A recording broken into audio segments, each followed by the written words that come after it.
Welcome to Breathe, Move, Rest. I'm so glad that you said yes to your practice today, that you decided to show up and breathe and move and rest. Let's begin by finding a comfortable posture, upright in terms of head above heart, above hips, arms heavy but supported, legs arranged in a way that is sustainable for a few moments.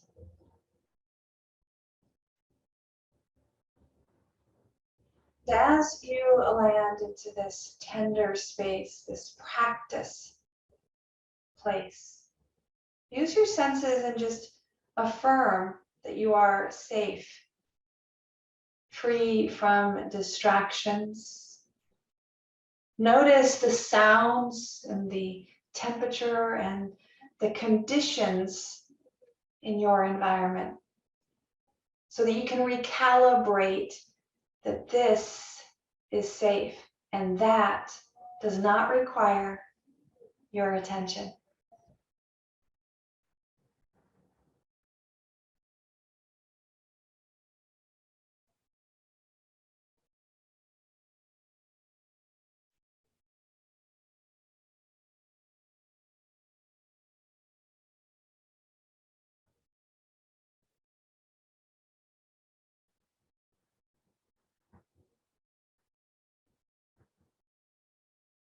And tuning the senses inward, feel into your breath, your heartbeat, maybe even some awareness of digestive energy.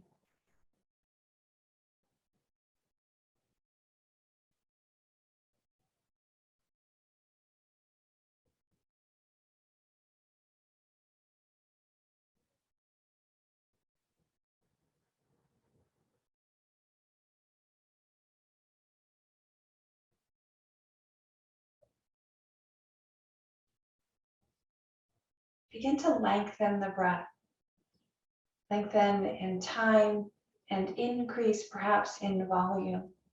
The air that comes in and the air that goes out.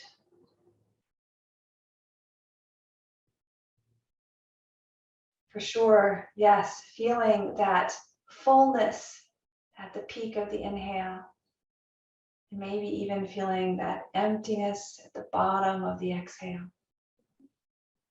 But can you feel what happens in between the beginning and the end? Can you feel all of the micro middles where the belly shifts to expand the ribs, perhaps shifts to lift into the chest, where the pelvic floor relaxes on that exhale and engages on the inhale. Notice where you feel tug or stretch, traction, where you feel compression, weight, heavy touch.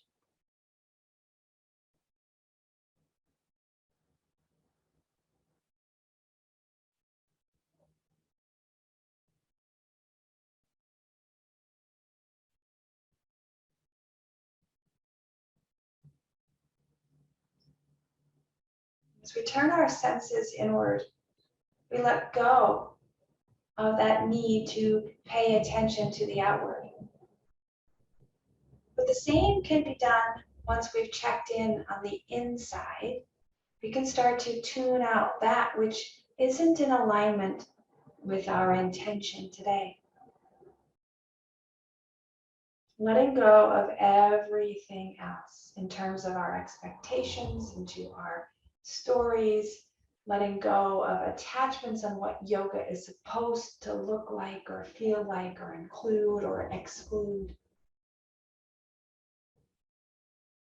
And as we allow this falling away, this letting go of expectations, the wee little voice inside might speak a little more clearly, or at least be heard a little more audibly asking for what your body or your energy, spirit,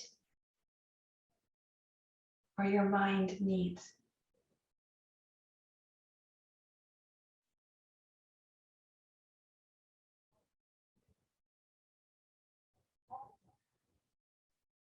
Much of our daily activities is determined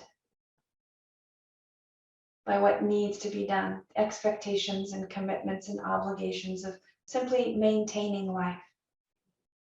So by carving out this little nook of time to set that aside and tap into more of an intuitive flow, I believe that the intuitive voice, the intuition that speaks to us personally, is our personal guide that connects us to prana, the universal energy force, the voice of wisdom.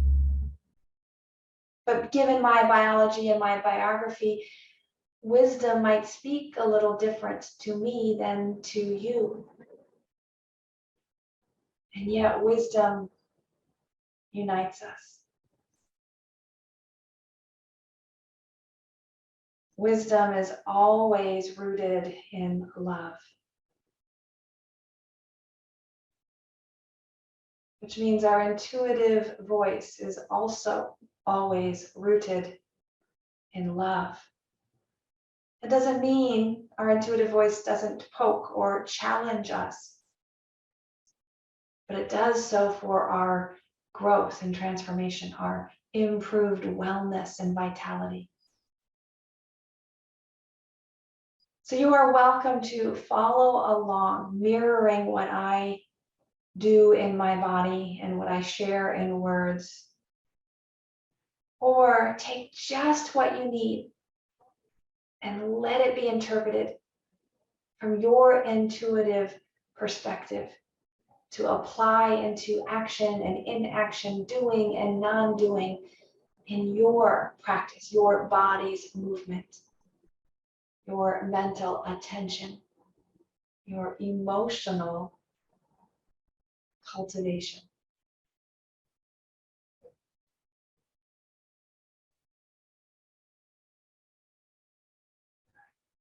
Let's start with my head. How does my head want to move? Maybe it circles, maybe it swivels, maybe it nods, or rolls like a figure 8 shape.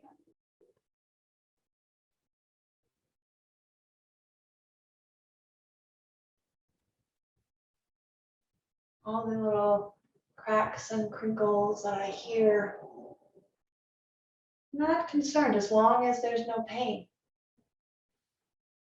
If I need a little extra support, maybe I hike the shoulders up to meet the base of the skull, both offering that physical touch support as well as the energetic, the slackening of those muscles and connective tissues above the shoulder blades, below the skull.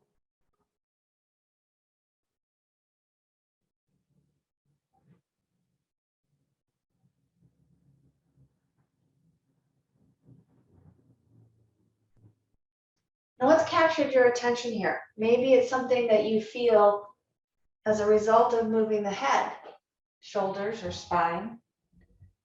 Maybe by being still, you've noticed that your lower body wants to move rather than being still in this supported seat.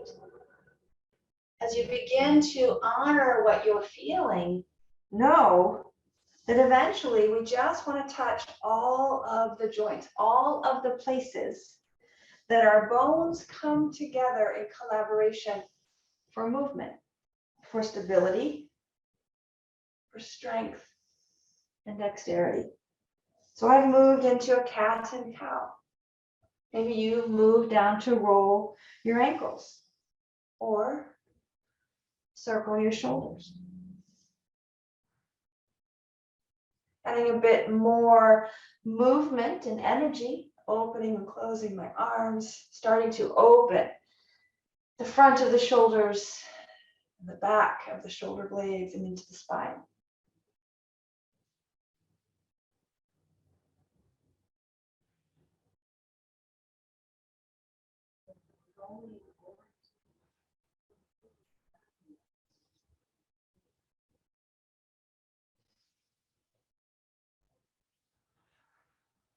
Right.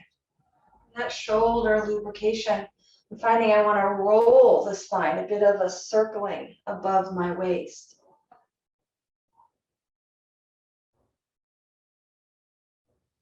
If you're not sure what you want to move to, then follow along or trial and error. Test something, taste it with your body, and then decide if you're going to take another bite or move on to another area of the body. Eventually, we'll touch all of the joints. So from that spiraling, I'm going to move into a double arm circle. Alternating which arm is on top as I cross in front of my chest.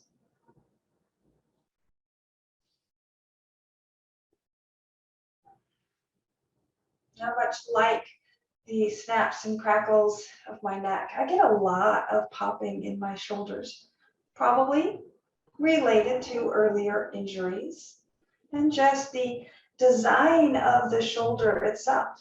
It's a very shallow and mobile joint. So as long as there's no pain, can you be with this talking of the body? Perhaps it is one of the voices, one of the messages of your intuition. As the hands come down, this time I'm going to lace them behind me, changing that orientation of the arm and coming back into a bit of a swivel for the head.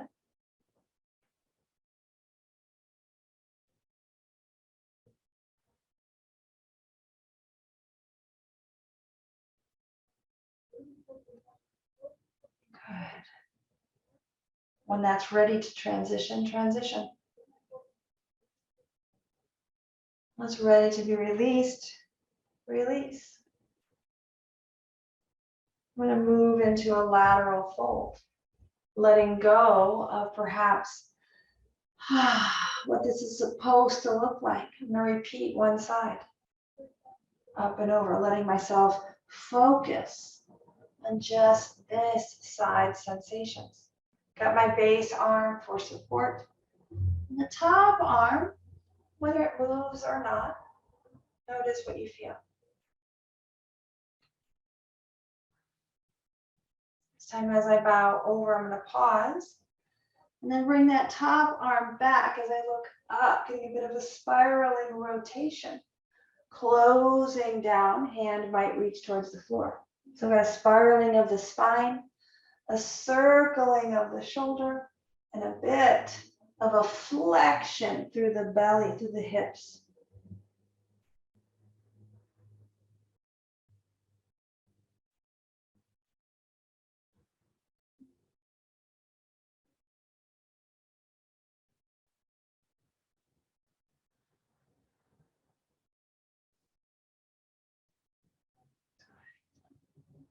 My hand comes down, I'm going to pause, and then just nod the head. Again, changing the orientation of my torso will change the stretch in my head and neck. Having a different approach might just wake up a sensation that I have numbed to, I've stopped paying attention to, given that my brain classified it as not threatening. So I walk around to the front, meaning my hands in front of my knees, a cat and cow here. Depending on your placement of the lower body, this may look very different. This may feel very different for you.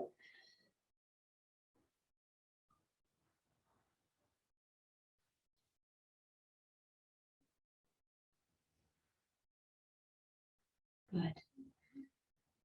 Now I'm feeling that there's a readiness to repeat that same motion on the second side. But I can honestly tell you that's not always the case. right? So notice for you, maybe you want to go back to a deeper or even a gentler side fold to the first side. Or maybe there is something else that's being asked for. Your legs want to come out from being underneath you. Okay? Your head wants to swivel. Maybe you want to find a stillness and just check in again, quieting the body so you can listen more deeply to the energy, to intuition.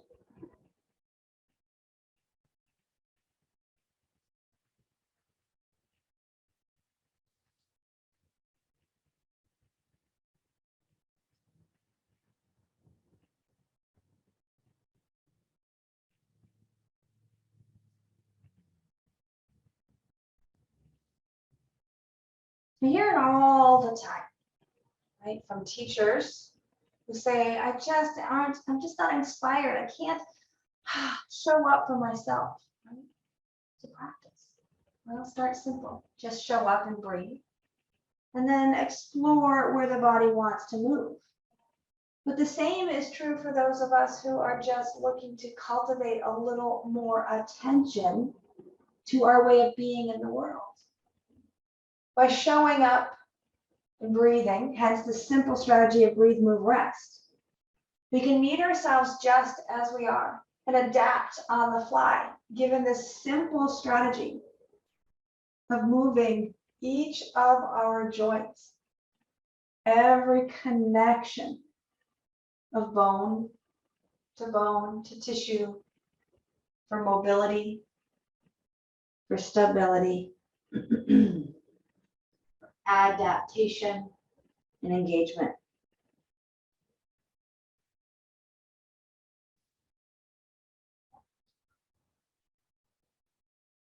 Just as every breath is an opportunity to begin again, to pay attention. Every practice is an opportunity to deepen our attention with what is. And in doing so, increase our capacity to listen.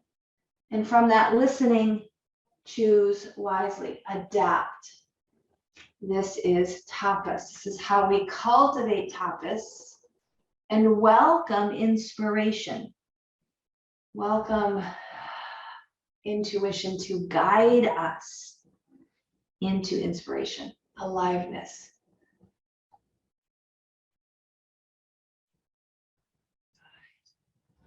From this hero's kind of prop, I'm going to move to my table pose, freeing up weight off of my lower body to floss the spine, getting the whole length of the spine to ebb and flow. And as I tilt my head, give a little tug to the spinal cord. Head drops, spinal cord pulls up about 1 centimeter. As I sink the hips and lift the head, spinal cord pulls down about 1 centimeter.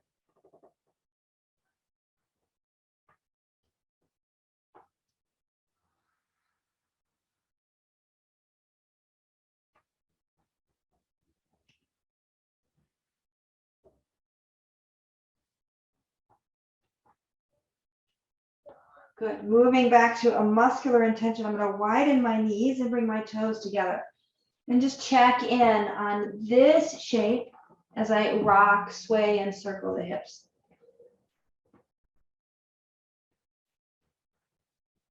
That might even include a forward back.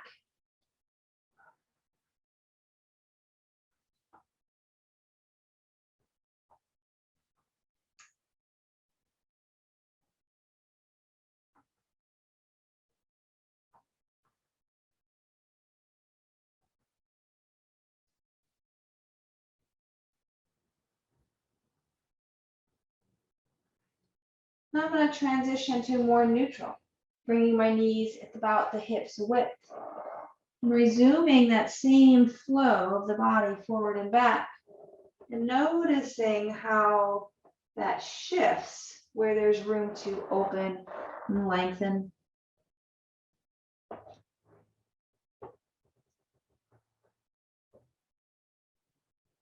Slow down your pace. if your attention is wandering. Maybe there's a bit of a pause or a sway. Maybe there's even a lingering to check in on what's below the key action.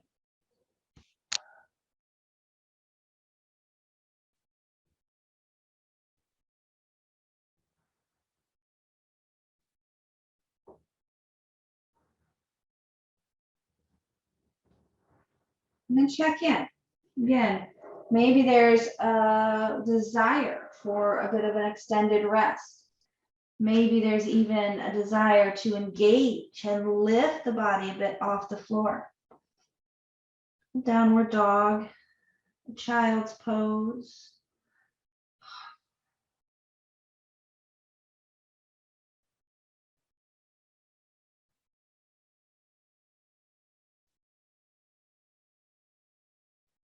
We're moving to my lower body.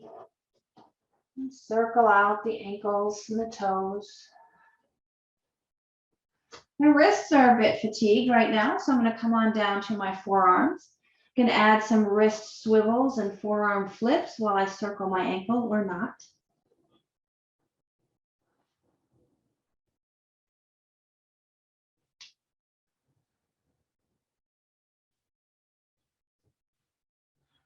Everyday life challenges us to ignore the non-urgent things and simultaneously finding urgent those things that may only be important or simply immediate. But what matters most helps us to reprioritize from our inner knowing, from our intuition and our values.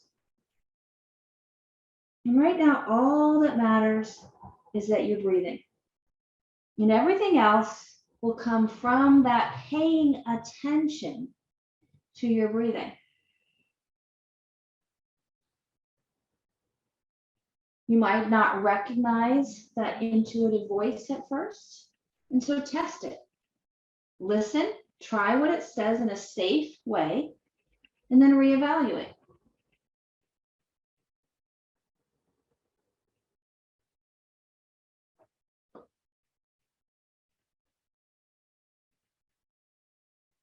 Good. Nice. Having moved down my lower body, I'm now going to bring my knees together and my ankles as wide as I can. Coming back up to my hands and knees, that same kind of pulse back and forth. Though by changing where my body is landed or grounded on the floor, it changes where stretch happens.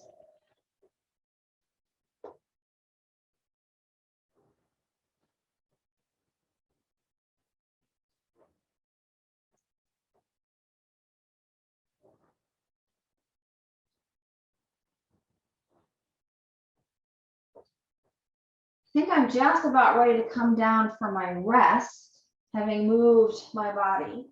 But there's just a bit of a desire to lift one more time. So I'm going to hug my shoulder blades down, tuck my toes, press into my hands, and lift myself up towards downward dog or dolphin pose, forearms perhaps. Give a little shake of the head.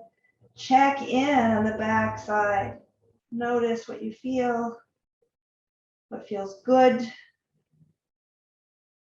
And when you are ready, we'll start to transition to our rest. So I'm going to come down to my knees, walk them over to one side. So my knees are to the left and my right hip comes down. And I'm going to take a few more flows here.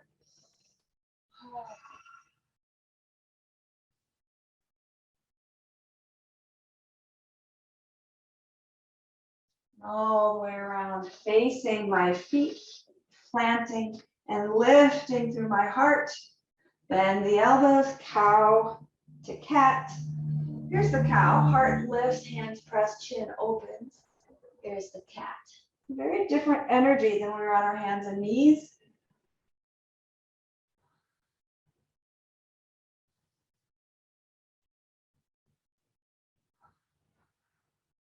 Coming on over to the second side. Again, follow your inner voice.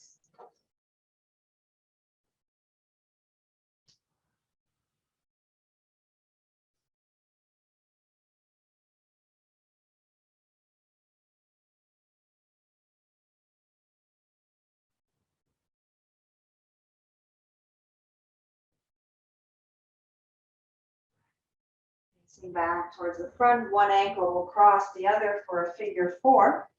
Take it forward and bow, take it back and recline, or just pause and feel. Where's your weight being supported and held? Is this an uneven or an even expression of weight distribution? Where do you feel stretch? Where do you feel compression? And then if you hear something inviting a little bit of a variation, how can you honor that? How can you listen and adapt to what is?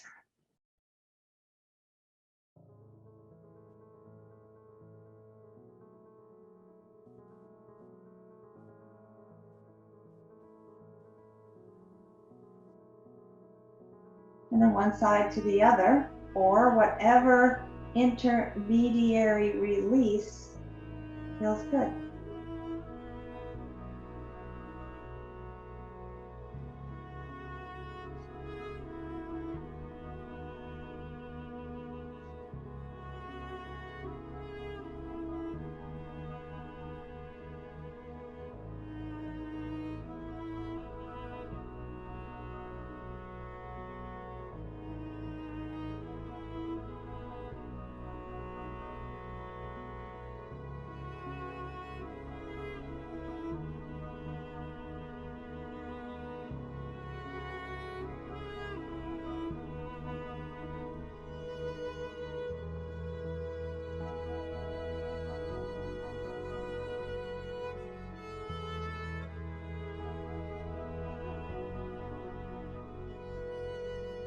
Now for me, Savasana is much more of an intention than it is a specific shape. Now, the reason that we call this extended opening laying down pose Savasana is because for many of us, it does feel like the intention of rest. That isn't the only way. For welcoming this idea of easeful rest to allow the body, the mind, the spirit to integrate our practice with what has come before, with what is yet to be, and just allow this to be a pause for recalibration, for restoration, for ease, in any shape will do.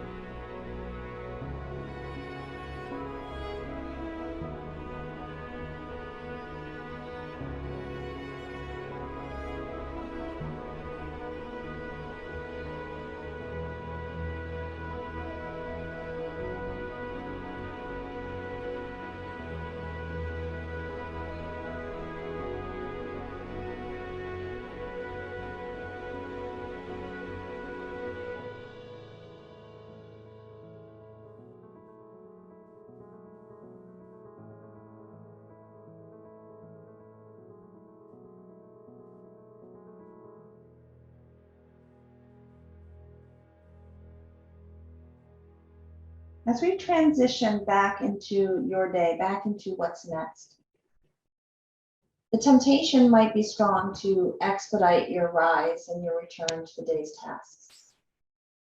But there is great wisdom in finding what's between here and there and exploring that middle territory. In other words, what's between here and work?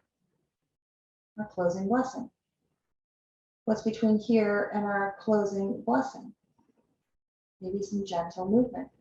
What's between here and that gentle movement or rising up? Just about anything. Another breath. A strong, long reach. Maybe a folding in and a hug. Now I'm going to roll to the side, but maybe you want to scroll up. How is it that you Find the middle between where you're going and where you are. And then the middle between where you land and where you're going. And eventually finding that place of pause as yet again another landing place, another place to begin again, to check in, to reset, and let go. Let go of what is no longer part of your experience, no longer stuck in your tissues, no longer needing management from your mind. Begin again with a fresh start. Permission to let go of what's not needed and embrace what is available and possible. May you be well.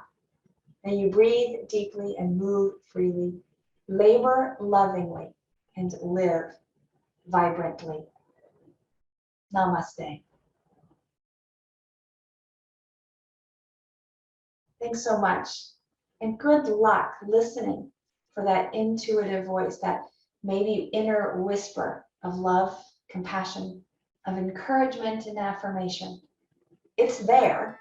You might just have forgotten what it sounds like and how to listen. Be well.